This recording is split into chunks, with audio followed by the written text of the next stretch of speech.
नमस्कार प्रणाम दोस्तों। मैं आज एक चीन पे गाड़ी गाने जा रही हूँ। आप लोगों को अच्छा लगे तो लाइक एवं सब्सक्राइब शेयर जरूर करें और कमेंट में ज़रूर बताएं कि हमारा गीत आपको कैसा लगा। सुनो चिनबे मनवा, सुनो चिनबे मनवा, हिंद से मचावे काहे रार जी।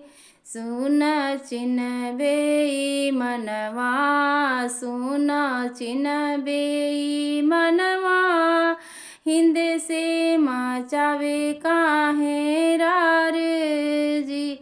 तोरे बढ़ल बाटे मनवा, तोरे बढ़ल बाटे मनवा, 62 में कैले तकरार जी।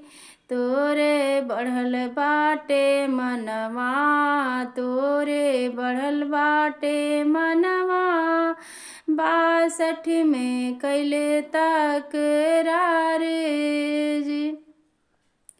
तबो धोखा तू दिहले, तबो धोखा तू दिहले, भाई भाई के नाम पुकारे जी।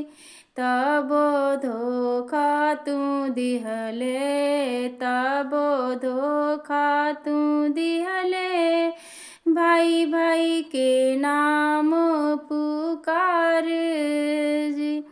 तमाती अखिया गुरेरू, माती अखिया गुरेरू, तोह के झोंका देब भारे जी। मात अखिया गुरेरू, मात अखिया गुरेरू, तोह के झोंका देब भार जी।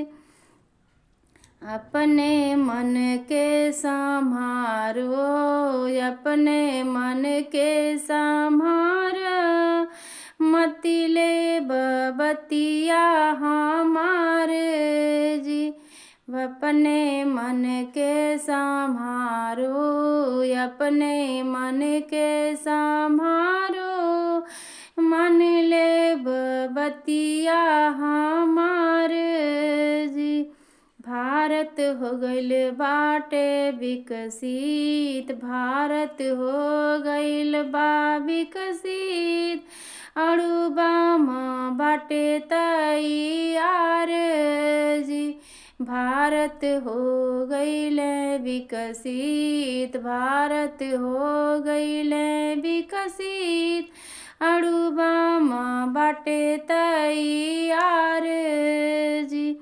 हिंद के युद्ध क क्षमता, हिंद के युद्ध क क्षमता, बढ़ल बाटे हिकमत हमारे जी। हिंद के युद्ध क क्षमता, हिंद के युद्ध क क्षमता, बढ़ल बाटे हिकमत हमारे जी।